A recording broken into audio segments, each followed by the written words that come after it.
आज हम अपने देश की बड़ी बड़ी समस्याओं के बारे में बात करेंगे और उनके समाधान के बारे में भी बात करेंगे। हेलो दोस्तों, हमारा देश हिंदुस्तान और इसकी विशालता को देखते हुए इसकी कुछ समस्याओं की भी बात करेंगे। हमारे पास बहुत बड़े संसाधन हैं, धरातल बहुत ठीक है, हर तरह का ड्रेनेज है, रिवर सिस्टम है, खनिज हैं, और उससे बड़ी बात हमारे पास बहुत ताकतवर मैन पावर है। यंग इंडिया कहते हैं, डिजिटल इंडिया हो गया है, डिविडेंड हमको मिले हुए हैं, लेकिन इसके बावजूद हमारी कुछ समस्याएं हैं, उनके बारे में बात करते हैं एक एक करके। देश की बड़ी समस्याओं में से अगर देखें तो बहुत बड़ी पॉपुलेशन और उसमें उसको फूड सिक्योरिटी देना।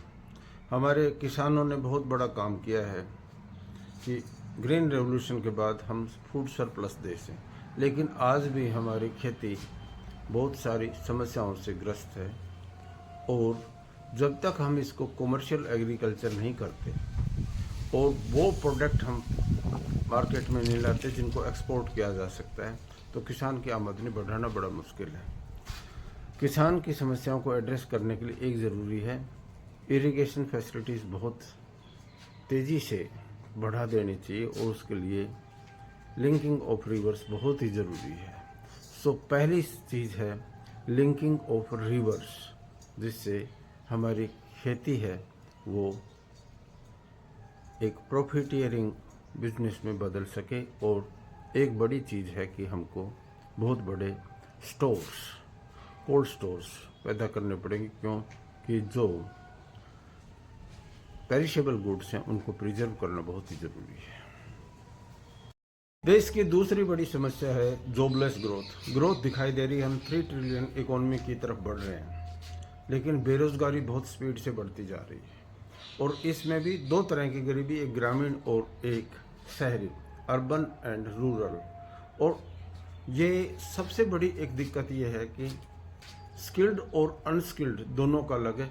हमको ज़्यादा से ज़्यादा बच्चों को स्किल करना पड़ेगा, और स्किल अगर करेंगे तो जॉब हमको पैदा करनी पड़ेगी। इसके लिए जो जितने भी मैन्युफैक्चरिंग प्रोजेक्ट्स हैं उनको बहुत जल्दी से क्लियर करना पड़ेगा।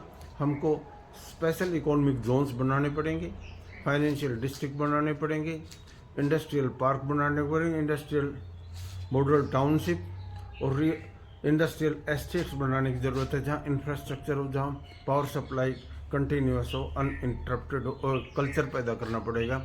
हमको चाहे चाइना के मॉडल को फॉलो करना पड़े, वो सब कुछ करना चाहिए जिससे हमारा प्रोडक्शन बढ़े और रोजगार सृजन हो। देश में वर्क कल्चर की बड़ी कमी है। गवर्नमेंट सेक्टर में तो बहुत ही बुरी हालत है, छुट्टियां छुट्टियां छुट्टियां छुट्टियां, और एक बार सरकारी नौकरी मिल जाए कोई टारगेट नहीं होता, आराम से सारी चीज़ें मिलती जाती हैं। हमको वर्क कल्चर विकसित करनी पड़ेगी, सिर्फ काम के पैसे मिले, no work no money.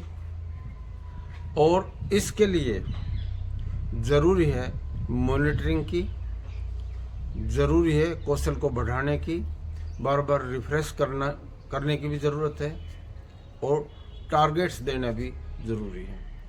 Work means work culture. और ये जितने तीज त्यौहार मेले, इनमें पॉपुलेशन, बहुत बड़ी पॉपुलेशन को लगाए रखें, ये रोकना पड़ेगा। वर्किंग फोर्स है, उसको काम दें काम दें काम दें, काम से ही पैसा पैदा होता है। इसलिए हमको dignity of labour and respect for work culture है वो पैदा करना पड़ेगा। चाहे आप कुछ भी कर लें, कुछ भी कर लें, अगर देश में लॉजिक और साइंटिफिक टेम्परामेंट नहीं बढ़ा रहे हैं, सही को सही और गलत को गलत करने कहने की आदत नहीं सिखाएंगे, तो सारी चीज़ें बहुत बार बेकार भी जा सकती हैं। एक और बड़ी बात है, ये जो अंधविश्वास फैलाया जाता है ख़ास तौर से इन बाबाओं से और कथावाचकों से, इससे बहुत बड़ी जनसंख्या को बचाना होगा। हमको अपना एजुकेशन सिस्टम है उसमें रोजगार सृजन के लिए, कौशल के लिए, स्किल के लिए बहुत काम करने की ज़रूरत है। ये वाइट कॉलर और एक क्राइम वाली जो एजुकेशन है, इसके बजाय हमको स्किल, कौशल, कोई भी काम जो मैन्युफैक्चरिंग के साथ जुड़ा हुआ, जो सेवा के साथ जुड़ा हुआ, उसमें परफेक्शन लाने की ज़रूरत है। डेक्कन प्लेटो हमारा गोंडवाना लैंड का हिस्सा है, लेकिन फिर भी हम मिनरल में सिर्फ 2% इकोनॉमी को सपोर्ट करते हैं। खनन उद्योग पे बहुत काम करने की ज़रूरत है, मैनेजमेंट की वहाँ बहुत ज़्यादा ज़रूरत है। ये खनन में जो माफिया लगा हुआ है, इसको हटाने की ज़रूरत है। साइंटिफिक क्वेरिंग, प्योरिफिकेशन और उसका एक्सपोर्ट का लॉजिस्टिक इतना तेज करना पड़ेगा।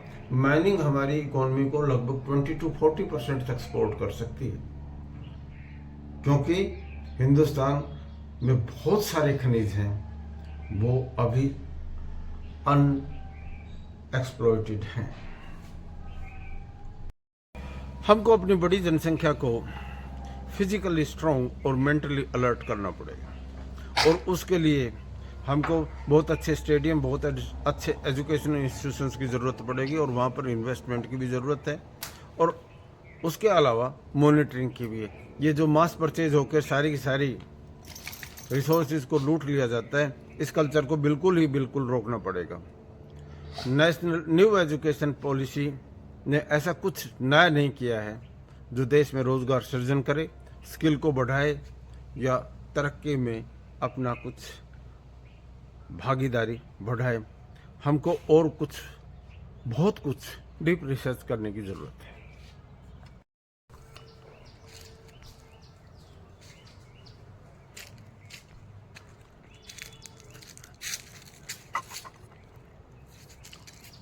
एक बात समझ लें, पॉपुलेशन एक एसेट होता है, एक लायबिलिटी नहीं है।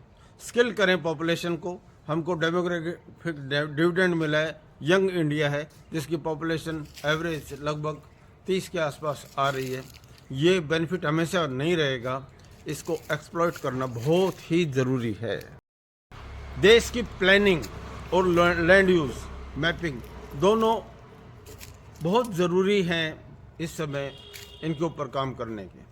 अब हमारे पास टेक्नोलॉजी आ गई है, स्पेस से रिसर्च हो जाती है, और कहाँ क्या होना चाहिए, अगर इतना सा काम कर दें। महानगरों के साथ जो एक समस्या आ गई पॉल्यूशन, वो समस्या मैन जनरेटेड है, प्लानिंग की कमी है। हमको एक महानगर से दूसरे महानगर के बीच में स्पेस छोड़ना पड़ेगा, गैप देना पड़ेगा, और हमको अर्थव्यवस्था को डिसेंट्रलाइज करना पड़ेगा। आइलैंड्स ऑफ डेवलपमेंट से काम नहीं चलेगा, हमको सारे देश में भी समावेशी, जिसको इंक्लूसिव ग्रोथ है, वो डेवलप करनी पड़ेगी। और यही दुनिया इस समय जिस वॉर में झोंकी जा रही है, उसके लिए बहुत ज़रूरी है कि हिंदुस्तान अपना एयर डिफेंस सिस्टम को बहुत मजबूत करे, अपने वेपनरी की देसी जो टेक्निक्स हैं, इंडस्ट्रीज़ हैं, उनको प्रमोट करें, देश के अंदर ही हथियारों को निर्मित करें, और डिपेंडेंसीज ऑन वेपन्स वो विदेश के बजाय अपने देश में ही अगर सर्जन और निर्मित करते हैं, तो हमारी सुरक्षा और ज़्यादा सशक्त होगी। अब हालत ये है कि अगर सुरक्षा नहीं तो विकास किसी काम का नहीं।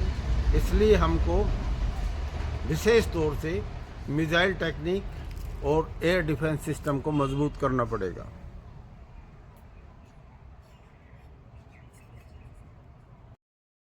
हेल्थ एक बहुत बड़ा इंडिकेटर है, और देश में मेडिकल एजुकेशन में बार बार ये कहा जाता है कि सीटें बढ़ाओ, मेडिकल कॉलेज बढ़ाओ, एम्स की संख्या बढ़ाओ, और स्टेट्स की भागीदारी बढ़ाओ।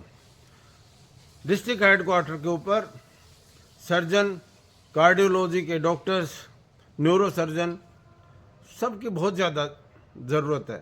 इसलिए देश में मेडिकल कॉलेज भी बढ़ाओ, मेडिकल कॉलेज सीटें भी बढ़ाओ, और जितनी हॉस्पिटल्स हैं उनमें जो इक्विपमेंट लगते हैं वो देश में ही निर्मित फैक्ट्रियों में निर्मित करके हर जगह दुनिया के बेहतरीन स्वास्थ्य सेवाएं हिंदुस्तान में लोगों को प्रोवाइड करें। देश की वित्तीय संस्थाएं जैसे बैंकिंग और नॉन बैंकिंग हैं, उनमें अनुशासन की बड़ी ज़रूरत है। पिछले दिनों बहुत बड़ा एनपीए हो गया था इकट्ठा, लोग बड़े बड़े फ्रॉड कर गए थे। इसकी मॉनिटरिंग और कानूनी तौर से सख्ती बहुत ज़रूरी है। बैंक विकास करते हैं तो देश विकास करता है। बैंक बहुत बड़े रोजगार के भी संस्थान हैं और देश की नर्व में वित्त डालते हैं। कुछ एक ऐसे कोर्सेज जहाँ 100% एम्प्लॉयमेंट है, जैसे सीए का है, जैसे मेडिकल स्पोर्टिंग सर्विसेज हैं, नर्सिंग है, पैरामेडिकल है, इसी तरह से और इस तरह के जॉब्स के लिए छोटे छोटे कोर्सेज सर्जित करके लोगों को रोजगार की तरफ आकर्षित किया जा सकता है। दो बहुत बड़ी बुराइयां, एक नशा और एक नकल, हमारे तंत्र को बिल्कुल खोखला कर रहे हैं। नौजवानों में नशा अगली नस्ल को बर्बाद कर देगा, और एग्जामिनेशन में पेपर लीक्स की बहुत बड़ी समस्याएं आ रही हैं। ये एग्जामिनेशन सिस्टम में से लोगों को विश्वास हटा देगा। यहाँ सख्ती से कदम उठाने की जरूरत है।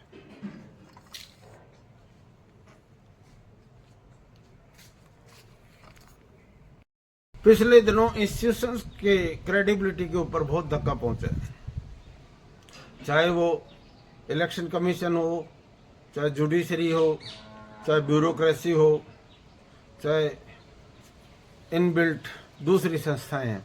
इनका विश्वास बहाल करना बहुत ज़रूरी है। विशेष तौर से उन संस्थाओं में जो समाज की भलाई के लिए काम करना चाहती हैं, करना होता है, उनका ट्रस्ट लोगों में होना बहुत ही आवश्यक है। सफाई में क्या जाता है? What cost cleanliness? देश को साफ सुथरा रखें और एनक्रोचमेंट से दूर करें। बहुत जगह ऐसा देखा है, हर जगह एक मंदिर का एक कोना थोड़ा सड़क की तरफ आगे बढ़ा दिया जाता है 5-10 फुट, और पूरा का पूरा मार्केट उस अलाइनमेंट में आगे एनक्रोचमेंट कर लेता है। यानी धर्म का नाम एक प्याऊ या मंदिर और आगे एनक्रोचमेंट। इसी तरह से अपने घर से कूड़ा निकाल कर किसी खाली पड़े पार्क में, सड़क के ऊपर लोग डालते रहते हैं, बुरी बात है। सफाई देश का सम्मान बढ़ाती है। और आखिर में सब अपना काम जो भी मिला है उसको बेहतरीन से बेहतरीन ढंग से करने की कोशिश करें। इसे वर्क कल्चर कहते हैं। कर्म ही धर्म है, कर्म ही धर्म है। सत्यमेव जयते सर्वमेव जयते, सत्यमेव जयते सर्वमेव जयते, सत्यमेव जयते सर्वमेव जयते। ऊंचे सपने लें, सपने हैं उनको साकार करना होता है, यही तो सफलता है। छोटा ना सोचें, ऊंचा सोचें। इंसान को इंसान से हो भाईचारा, यही पैगाम हमारा, यही पैगाम हमारा। आदमी को आदमी समझें, आदमी को आदमी समझें, यही इंसानियत है। आज हम अपने देश की बड़ी बड़ी समस्याओं के बारे में बात करेंगे और उनके समाधान के बारे में भी बात करेंगे।